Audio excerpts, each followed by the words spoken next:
ఓం సర్వ సౌభాగ్య సందోహే బ్రహ్మానంద పయస్విని రామకృష్ణార్చితే శుద్ధే శారదే త్వాం నమామ్యహం.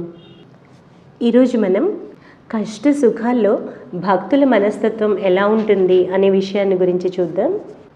ముందుగా రబియా అనే సూఫీ సాధ్వి జీవితంలో జరిగిన ఒక సంఘటన గురించి చెప్తాను. ఆమె ఒకసారి చాలా అస్వస్థతకు గురైంది. ఇద్దరు సాధు మహాత్ములు ఆమెను పరామర్శించడానికి ఆమె ఇంటికి వచ్చారట.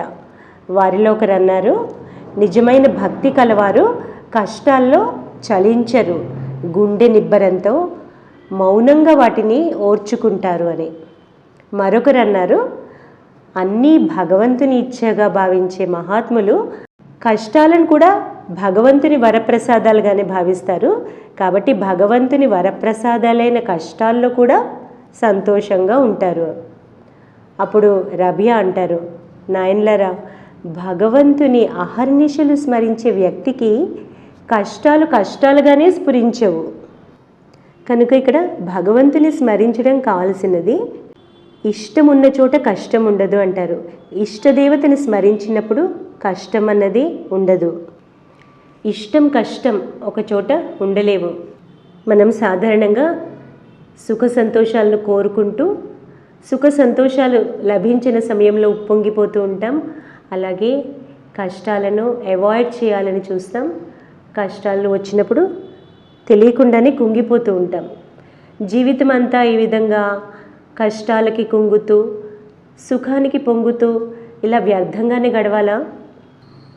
మానవ జీవితంలోని ఉన్నత లక్ష్యం మీద కనుక మనకి దృష్టి ఉంటే ఈ కష్ట సుఖాల మీద మనకి ఎక్కువ ధ్యాస ఉండదు. ఆ రబియా అనే సూఫీ సాధ్వి గురించి చెప్పుకున్నాం కదా, ఆమె ప్రార్థించేదట, ఓ భగవంతుడా, నేను నరక భయంతో కనుక నిన్ను ప్రార్థిస్తే నన్ను నరకంలోకి తోసివేయి. స్వర్గ సుఖం కోసం ప్రార్థిస్తే నన్ను స్వర్గాన్నించి దూరంగా తోసివేయి. నీకోసమే కనుక నిన్ను నేను ప్రార్థిస్తే ఒక్క నిమిషం కూడా నా నుండి దూరం అవ్వద్దు అని. మన సాధు మహాత్ములు రాసిన స్తోత్రాల్లో ఎన్నో అటువంటి చక్కటి భావాలున్న శ్లోకాలు ఉన్నాయి. కులశేఖర ఆళ్వార్ రాసిన ముకుందమాల స్తోత్రంలో ఆయన అంటారు, నాహం వందే తవ చరణద్వంద్వమద్వంద్వహేతో కుంభీపాకం గురుమపి హరే నారకం నాపనేతుం రమ్యా రామా మృదు తనులత నందనే నాపీరంతుం భావే భావే హృదయ భవనే భావయేయం మహాంతం. జీవితంలోని ఈ సుఖ దుఃఖాల వంటి ద్వంద్వాల నుండి తప్పించుకునేందుకు కాదు నేను నిన్ను ప్రార్థించేది. కుంభీపాకం వంటి ఘోర నరకాల భయం నుండి కూడా కాదు నేను నిన్ను ప్రార్థించేది. స్వర్గం యొక్క నందనోద్యాన వనాల్లో సుఖాలను అనుభవించే ఆశతో కూడా కాదు నేను నిన్ను ప్రార్థించేది. జన్మ జన్మలలో నీ పాదార విందాలను మరువకుండునుగాక, ఇదే నా ప్రార్థన అని. తర్వాతి శ్లోకంలో కులశేఖర ఆళ్వార్ అంటారు, నాస్థా ధర్మే న వసు నిచయే నైవ కామోపభోగే యద్యద్భవ్యం భవతు భగవన్ పూర్వకర్మానురూపం ఏతత్ ప్రార్థ్యం మమ బహుమతం జన్మ జన్మాంతరేపి త్వత్పాదాంభోరుహయుగగత నిశ్చలా భక్తిరస్తు. ఓ కృష్ణ, నేను పుణ్యాలను పోగు చేసుకోవాలనో సంపదను పోగు చేసుకోవాలనో భోగాలను అనుభవించాలనో కోరుకోవట్లేదు. నా పూర్వ కర్మఫలాల్ని బట్టి నా కష్టసుఖాలు ఉంటాయి. నేను కోరేది ఇదే, జన్మ జన్మాంతరాలలో నీ పాదపద్మాల వద్ద నిశ్చలమైన భక్తి కలుగుగాక అని. ఆయన మరొక చక్కటి శ్లోకంలో అంటారు, దివివా భువివా మమాస్తు వాసో నరకేవా నరకాంతక ప్రకామం అవధీరిత శారదారవింద చరణం మరణేపి సంతతం చింతయామి. నేను స్వర్గంలో ఉన్నా భూలోకంలో ఉన్నా నరకంలో ఉన్నా కూడా నీ చరణాలను ఎట్టి పరిస్థితుల్లోనూ చివరకు మరణ సమయంలో కూడా మరువకుందునుగాక.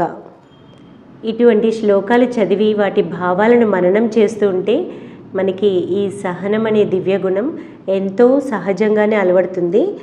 మన శారదమ్మ సహనం వెనుక గల రహస్యం కూడా ఇదే. ఒకసారి ఆ దక్షిణేశ్వరం వైపు చూడండి. అమ్మ తెల్లవారుజామున సాయం సమయంలో జప ధ్యానాలలో తన్మయులై ఉండేవారు. రోజంతా శ్రీరామకృష్ణుల సేవలో, భక్తుల సేవలో తన్మయులై ఉండేవారు. శ్రీరామకృష్ణుల గదిలో జరుగుతున్న సంకీర్తనను, సత్సంగాన్ని తనివి తీరా ఆస్వాదించారు. దూరం నుండి కావచ్చు, లేదా వెదురు తెరకున్న కన్నం నుండి చూసి అయినా కావచ్చు. కానీ ఆ దివ్యానందంలో ఎంతగా మైమరిచిపోయారంటే మనకి చూస్తే అనిపిస్తుంది ఆమె ఎన్ని కష్టాలు పడ్డారు దక్షిణేశ్వరంలోని. అమ్మకు అవేవి కష్టాలుగానే అనిపించలేదు.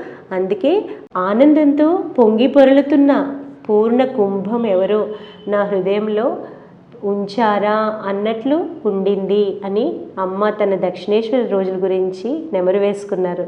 అమ్మ జీవితంలోని ఈ ఘట్టాన్ని మనం నిత్యం నెమరు వేసుకుంటే మనకు ఎంతో ప్రశాంతత లభిస్తుంది. జై మా.